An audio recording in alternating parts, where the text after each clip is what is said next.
To office zone. আজকে আপনাদের দেখাবো কিভাবে একটি ব্যবসা প্রতিষ্ঠান বা দোকানের আপনি একটি ক্যাশ মেমো তৈরি করবেন। কারণ আমরা যখন ক্রেতাদের কাছে কিছু বিক্রি করে থাকি তখন ক্রেতার একটি বিল রসিদ চেয়ে থাকে, ঠিক আছে? ওইটাই আপনি কিভাবে এমএস ওয়ার্ডে তৈরি করবেন সেটাই আপনাদের দেখাবো, ঠিক আছে? তাহলে আমি এমএস ওয়ার্ডে যাই। এমএস ওয়ার্ডে যেয়ে আপনি প্রথমে পেজ সেটআপটা করে নেবেন, ঠিক আছে? আমি লেআউট থেকে পেজ সেটআপটা করে নিই। মার্জিন ন্যারো, এটা পোর্ট্রেট, সাইজ দিবেন A4।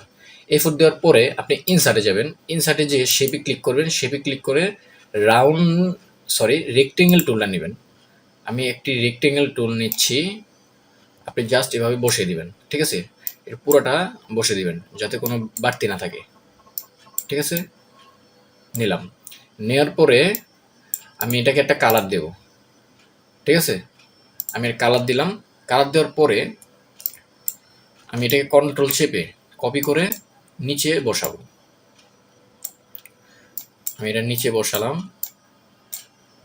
একটু ছোট করে দিলাম, ঠিক আছে? বসানোর পরে আপনি এখানে একটি মাঝখানে ডাবল ক্লিক করবেন আর এখানে মিডল আনবেন। মিডল এনে আমি যেমন RFL কোম্পানি লিমিটেড এটা দিয়ে জাস্ট একটু বড় করে আমি একটু বোল্ড করে দিলাম, ঠিক আছে? তারপর 40 নং এলিফ্যান্ট রোড, ঢাকা 1100। আমি এটাকে বোল্ডটা উঠিয়ে দিয়ে একটু ছোট করে দেব। তারপর কি লিখবো? মোবাইল, মোবাইল, মোবাইল যে কোনো একটা দিয়ে দিলাম আমি।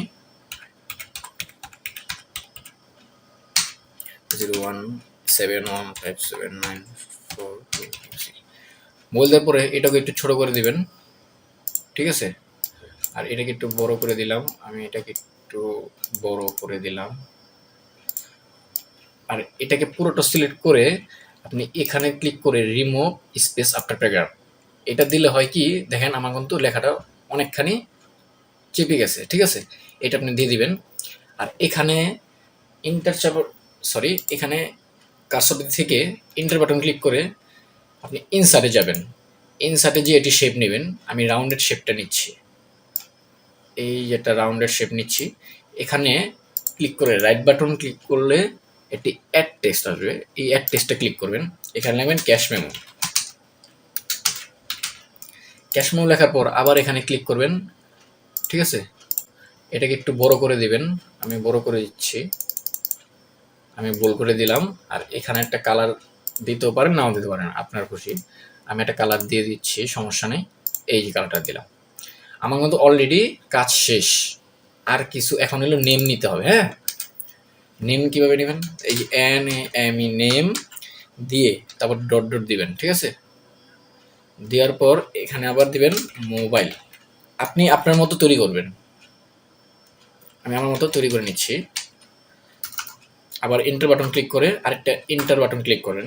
তারপর দেবেন অ্যাড্রেস, দিলাম। তারপরে এখানে লিখবেন ডেট,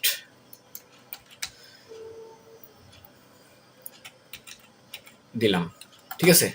এখন আমরা একটি টেবিল নেব। টেবিল হলো ইনসার্টে যেয়ে আপনি এই টেবিলে ক্লিক করে 1 2 3 4 এই চারটা নিয়ে এই কয়টা টেবিল নেবেন, ঠিক আছে? আমার যেহেতু চারটা দরকার আমি চারটা নিচ্ছি। আপনি যে কয়টা দরকার ওইভাবে নেবেন। আমি চারটা নিলাম। এখানে দেব ডেসক্রিপশন, আর এখানে দেব কোয়ান্টিটি, এখানে দেব রেট, এখানে দেব টাকা, ঠিক আছে? এটাকে পুরোটা সিলেক্ট করে আপনি হোমে যেয়ে এই মিডল ক্লিক করবেন, একটু বড় করে দিবেন আর একটু গোল করে দিবেন। আমি একটু কালারও দিয়ে দিচ্ছি। আমি এই কালারটা দিলাম, ঠিক আছে? দেওয়ার পর আপনি এই টেবিলটা সিলেক্ট করে জাস্ট এভাবে নিচ দিকে আপনি মাপ মতো টান দিয়ে দিবেন।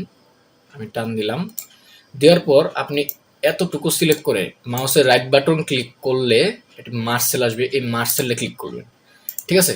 তাহলে ওই টেবিলটা থাকবে না। হ্যাঁ, আর এখানে দেবেন টোটাল, ঠিক আছে? আমি টোটালের ঘরটাও এটি কালার দিয়ে দিচ্ছি আপনার বোঝানোর জন্য। কোন কালারটা দেওয়া যায়, সরি, আচ্ছা এই কালারটা ঠিক আছে। আচ্ছা অলরেডি কাজ শেষ। এখন হলো আমি এখানে লিখবো ইন ওয়ার্ড। ইন ওয়ার্ড হলো আপনি যখন টোটালটা দিবেন তখন ওই টোটালটা কথায় বা কেউ ইংলিশে লেখে, ওইটা আপনার ব্যক্তিগত ব্যাপার, আপনি যেভাবে লেখেন, ঠিক আছে। তারপর দিব কি সিগনেচার, ঠিক আছে। তাহলে আমি এখানে দিব অথরাইজড সাইন। অথরাইজ সাইন দেওয়ার পরে আপনি ইনসার্টে যাবেন। ইনসার্টে যে শেপে ক্লিক করলে একটি লাইন আসবে, এই লাইন ক্লিক করলে শিফট বাটন চেপে ধরে আপনি এটাকে বসিয়ে দিবেন সুন্দরভাবে, তাহলে জিনিসটা সোজা হবে। হ্যাঁ, শিফট বাটন চেপে ধরবেন, তাহলে কিন্তু সোজা হবে না। দেওয়ার পরে এটাকে সিলেক্ট করে ব্ল্যাক করে দিবেন। দেখেন আমার কিন্তু অলরেডি কাজ শেষ। এখন জাস্ট আরএফএল এর লোগোটা আনবো, ঠিক আছে। আমি তাহলে ইনসার্টে যে পিকচারে যাই, দ্য ডিভাইস, আমার আরএফএল এর লোগোটা আছে, আমি ডাউনলোড করে নিয়েছিলাম, এই আরএফএল লোগো, ঠিক আছে। দেখেন আপনি যখন একটা পিকচার আনবেন সরি, তখন এটা ক্লিক করে পিকচার ফরম্যাট নামে একটা অপশন আছে, এটা ক্লিক করবেন। তারপর ওয়ার্ড টেক্সটে ক্লিক করলে just in front of text দিবেন। ইন ফ্রন্ট অফ টেক্সট দিলে হলো আপনি যেখানে খুশি এটা নড়াতে পারবেন, ঠিক আছে। এখন আমি এটা একটু ছোট করে নিচ্ছি, ছোট করে নিয়ে জাস্ট এখানে বসিয়ে দিলাম, ঠিক আছে। বসানোর পর আমার কিন্তু কাজ শেষ।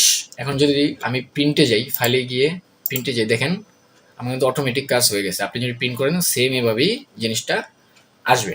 আপনি চাইলে একটু কালারও দিতে পারেন, পেজটা ডিজাইনে যেয়ে জাস্ট আপনি যে কোনো একটা কালার দিতে পারেন, আপনার মন মতো, সমস্যা নেই।